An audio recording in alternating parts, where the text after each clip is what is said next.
से हैं आप सब। आज की हमारी कहानी है बहू के दो घर। रागिनी की शादी को अभी सिर्फ 1 महीना ही हुआ था। पूरे मोहल्ले में इस शादी की चर्चा थी क्योंकि रागिनी का रिश्ता एक प्रतिष्ठित परिवार में हुआ था। ससुराल वाले अच्छे थे, पढ़े लिखे और संपन्न, लेकिन थोड़े सतर्क किस्म के लोग थे जो रिश्तों में भी अपनी मर्यादा और परख रखते थे।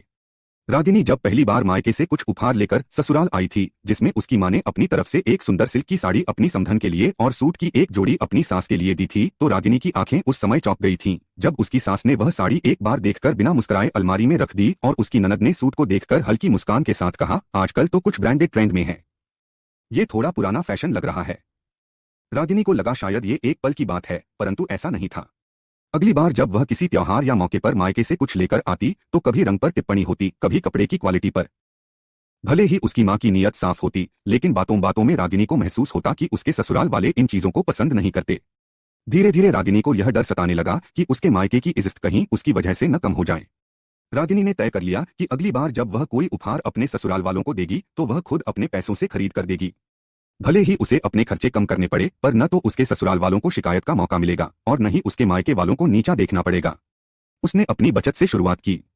अपनी पहली सैलरी से ही उसने अपनी सास के लिए एक महंगी कांजीवरम साड़ी खरीदी जो उसने अगली करवा चौथ पर उन्हें दी। इस बार उसकी सास की आंखों में खुशी की झलक थी। उन्होंने कहा, बहुत सुंदर साड़ी है रागिनी, तुम्हारे मायके वालों ने भेजी है। रागिनी ने मुस्कुराकर जवाब दिया, जी मम्मी जी, उन्होंने ही भेजी है। उस दिन रागिनी ने अपने अंदर कुछ टूटते हुए महसूस किया था, क्योंकि वो झूठ बोल रही थी, पर साथ ही एक संतोष भी था कि न तो उसकी सास को शिकायत रही और न ही उसकी मां की भावनाएं आहत हुईं। पर यह शुरुआत थी एक ऐसे सफर की जिसमें रागिनी हर बार खुद के लिए कम और दूसरों के लिए ज्यादा सोचने लगी। रागिनी अब हर बात में बड़ी समझदारी से काम लेने लगी थी। शादी के बाद जब पहली बार उसकी ननद की सालगिरह आई तो उसने अपनी तनख्वाह में से पैसे बचा-बचाकर एक ब्रांडेड घड़ी खरीदी। उसकी मां ने तो चांदी की एक छोटी सी पायल भिजवाने की सोची थी, लेकिन रागिनी को पता था कि वो पायल इस घर में 2 दिन भी चर्चा में नहीं टिकेगी। इसलिए उसने घड़ी अपनी मां की तरफ से गिफ्ट में रख दी और चुपचाप कह दिया, मां ने खुद पसंद की थी। ननद खुश हो गई। एक फोटो इंस्टाग्राम पर डाली जिसमें कैप्शन था, mom's choice is always best, और सबने तारीफ की। उस दिन रागिनी ने पूरे दिन कुछ नहीं खाया। कारण सिर्फ ये नहीं था कि उसे बुरा लगा कि उसके पैसे का श्रेय किसी और को मिल रहा है, बल्कि ये भी कि अब वो खुद के लिए कुछ नहीं ले पाई थी, न एक चप्पल न कोई कपड़ा। हर महीने कुछ न कुछ बहाना निकल आता, कभी करवा चौथ, कभी भाभी दूज, कभी किसी की बर्थडे और कभी किसी की सालगिरह। हर मौके पर रागिनी एक नई जिम्मेदारी खुद ही ओढ़ लेती, अच्छे तोहफे की, इज्जत बचाने की, दोनों परिवारों को संतुष्ट रखने की। उसे लगता था कि अगर उसने ऐसा न किया तो उसके मायके को ताने सुनने पड़ सकते हैं और ससुराल में भी उसका मान घट जाएगा। रागिनी की मां को कभी कभी शक होता कि उनकी बेटी कुछ छुपा रही है। एक बार उन्होंने फोन पर पूछा, बेटा तू तो कहती है तेरा ससुराल बहुत अच्छा है, लेकिन तू अब ज्यादा चुप चुप रहने लगी है, सब ठीक है ना? रागिनी ने मुस्कुराकर जवाब दिया, हाँ मां, सब बहुत अच्छा है, बस थोड़ा काम ज्यादा है और आदतें ढलने में समय लग रहा है। उसकी मां को समझ नहीं आया कि किस बात की थकावट थी उस मुस्कान में, और रागिनी ने चाहकर भी मां को कुछ नहीं बताया क्योंकि वह जानती थी कि मां कहेंगी तो मना कर दे, झूठ क्यों बोल रही है। लेकिन रागिनी को वो झूठ ही सच्चा लगने लगा था, क्योंकि वह 2 परिवारों के बीच की एक नाजुक डोर को थामे हुए थी जो जरा सी ढीली हो जाए तो रिश्ते बिखर सकते थे। अब उसकी सास कहने लगी थी, तुम्हारी मां की पसंद अब बदल गई है लगता है। इस बार जो पूजा की थाली भेजी थी बड़ी अच्छी थी। रागिनी ने सिर झुका लिया। वो थाली उसने खुद बाजार जाकर खरीदी थी और अपनी सैलरी का एक बड़ा हिस्सा खर्च कर दिया था उस एक थाली पर उसे चैन मिला था कि इस बार भी किसी ने कुछ नहीं कहा। यही उसकी जीत थी। वो हर दिन एक नई तैयारी करती, किसी नए आयोजन के लिए, किसी के दिल में जगह बनाने के लिए, लेकिन अपने मन को धीरे धीरे पीछे छोड़ती जा रही थी।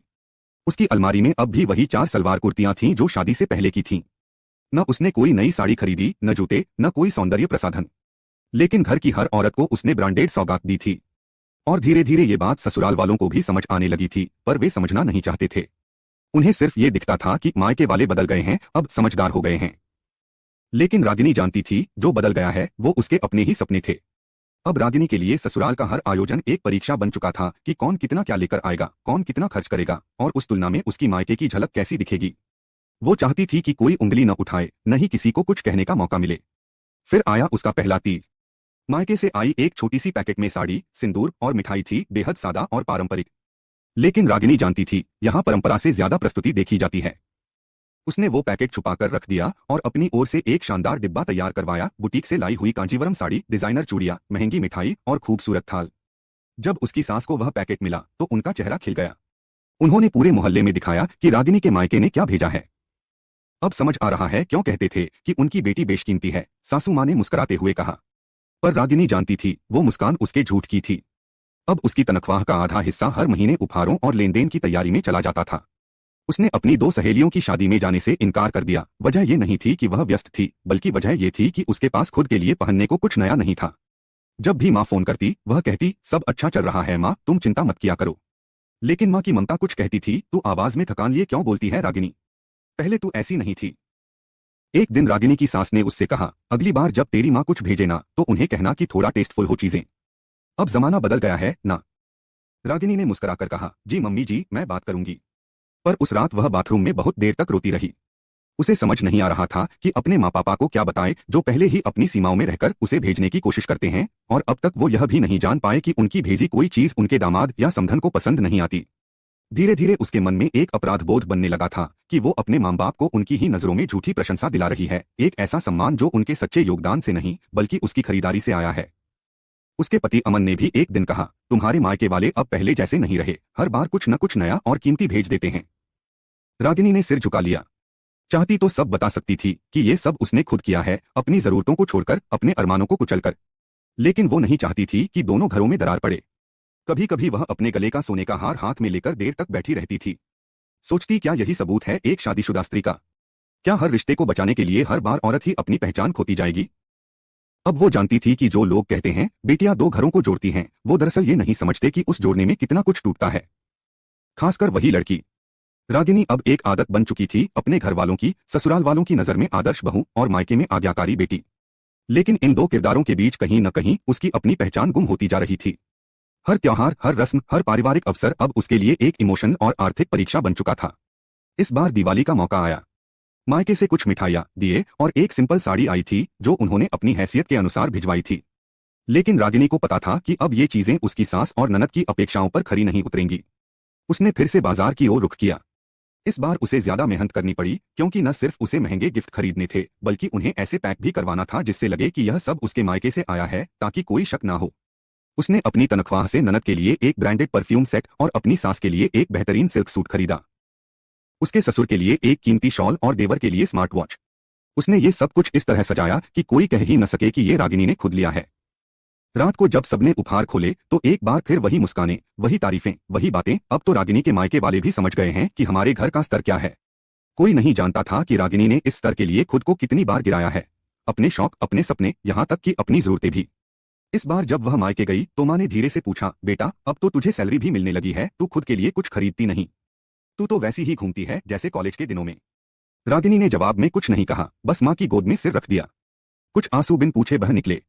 माँ ने प्यार से उसके सिर पर हाथ फेरा और कहा, कभी कभी किसी को खुश करने के चक्कर में खुद को इतना मत खो देना कि एक दिन खुद से ही पहचान छिन जाए। रागिनी ने माँ की बात तो सुनी, पर उसे निभाना मुश्किल था। उसने चाहा था कि एक पुल बने दोनों घरों के बीच, और वह पुल खुद बन गई थी। लेकिन पुल बनने के लिए नींव को मजबूत होना पड़ता है, और नींव को अक्सर नीचे दबना पड़ता है। अब ससुराल वालों की नजर में उसका मायका बदला हुआ लगने लगा था। उन्हें लगता था कि अब वे भी उनकी बराबरी पर हैं, और मायके वालों को लगता था कि उनकी बेटी ने उन्हें ऊंचाई पर पहुंचा दिया। पर कोई ये नहीं जानता था कि जो सबसे नीचे दबा है वो खुद रागिनी है। वो रात को चुपचाप अपने हाथ की चूड़ियों को देखती, जो अब खनकती नहीं थीं। वो चूड़ियां तो अब भी सुनहरी थीं, लेकिन उनमें से रागिनी की मुस्कान कहीं खो गई थी। रागिनी अब धीरे धीरे एक आदत में बदलती जा रही थी, बिना कुछ कहे सब सह जाना, बिना कुछ मांगे सब दे जाना। उसकी दिनचर्या में अब त्याग शामिल हो चुका था, इतना गहरा कि उसे अब खुद अपनी इच्छाओं की याद भी नहीं रहती थी। एक दिन जब उसके ऑफिस में बोनस मिला तो उसके साथ काम करने वाली सहेली साक्षी ने पूछा, तो क्या लेने वाली है इस बार खुद के लिए? चलो कहीं शॉपिंग चलते हैं, कुछ नया लेते हैं। रागिनी हल्की सी मुस्काई, लेकिन भीतर से सोचने लगी, मम्मी जी की साड़ी पुरानी हो गई है, ननद के नए फोन की बात चल रही थी, और देवर की घड़ी भी टूट गई है। बोनस में से खुद के लिए कैसे निकालूं? उसने साक्षी से कह दिया, नहीं यार, घर में कुछ जरूरी खर्च हैं, बाद में देखूंगी। साक्षी ने बात को हल्के में लिया, लेकिन रागिनी का मन भारी हो गया। हर बार वो सोचती कि इस बार कुछ खुद के लिए लेगी, लेकिन जैसे ही कोई नया अवसर आता वह खुद को फिर पीछे कर देती।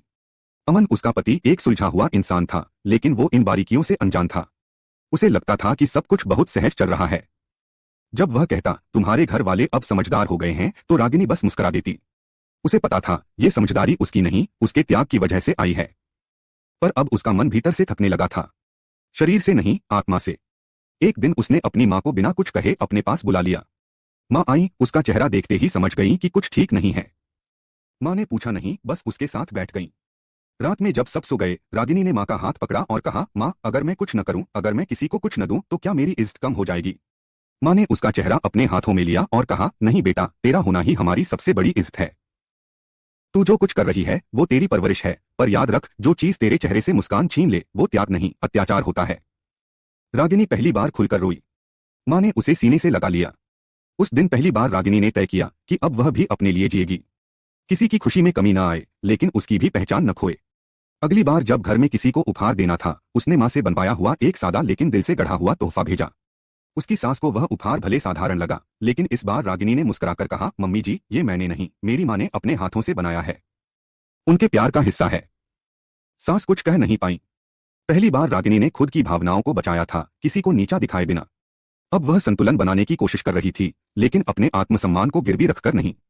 कहानी अब मोड़ पर थी, जहां रागिनी ने दोनों घरों के बीच पुल बने रहने की जिम्मेदारी निभाई थी, लेकिन अब वह खुद उस पुल पर खड़ी होकर अपने लिए भी रास्ता बनाना चाहती थी। रागिनी की जिंदगी अब धीरे धीरे बदल रही थी। उसने देना बंद नहीं किया, लेकिन अब देना समझदारी से था, दबाव से नहीं। पहले जहां वह दिखावे के पीछे खुद को खो देती थी, अब वह सादगी से अपना प्रेम जताने लगी थी। उसने ससुराल वालों के व्यवहार को अपना निर्णय नहीं बनने दिया।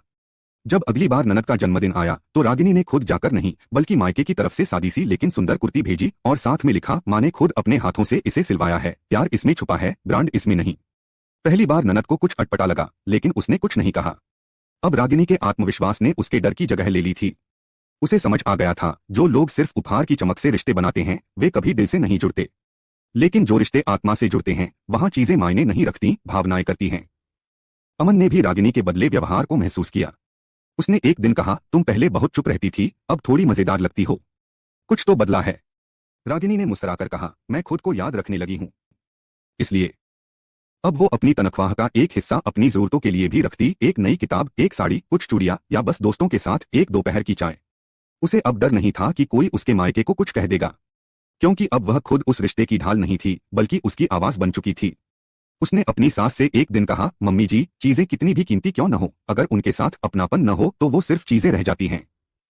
माँ पापा जो भेजते हैं वो उनके दिल से भेजते हैं, मैं चाहती हूँ आप उन्हें वैसे ही स्वीकारें जैसे आप मुझे। सास थोड़ी चुप रही, लेकिन पहली बार उनका चेहरा संजीदा था, शिकायत वाला नहीं। उन्होंने सिर हिलाया और कहा, बात तो ठीक कह रही हो। जब भावनाएं जुड़ी होती हैं, तो तोहफे की कीमत नहीं, नियत देखी जाती है। उस दिन रागिनी को लगा जैसे उसने एक लंबी लड़ाई जीत ली हो। एक ऐसी लड़ाई जिसमें तलवार नहीं थी, लेकिन हर रोज खुद को काटकर रिश्तों को सींचा था। अब वो दोनों घरों के बीच सिर्फ एक पुल नहीं थी, वो अब अपने लिए भी एक रास्ता बन चुकी थी, आत्मसम्मान और समझदारी का। उसकी माँ ने एक दिन फोन पर कहा, अब तू पहले जैसी लगती है, थोड़ी मुस्कुराती हुई, थोड़ी चहकती हुई। बस ऐसे ही रहना। और हाँ, अगली बार तेरे लिए एक साड़ी भिजवा रही हूँ, खुद के लिए पहनना, किसी को दिखाने के लिए नहीं। रागिनी की आंखें भर आईं, लेकिन होठों पर मुस्कान थी। उसने आखिरकार सीख लिया था, दूसरों की इज्जत बचाते बचाते अगर अपनी पहचान खो जाए तो वो त्याग नहीं, नुकसान होता है। पर जब अपनी पहचान के साथ रिश्तों को बचाया जाए तो वही असली जीत होती है।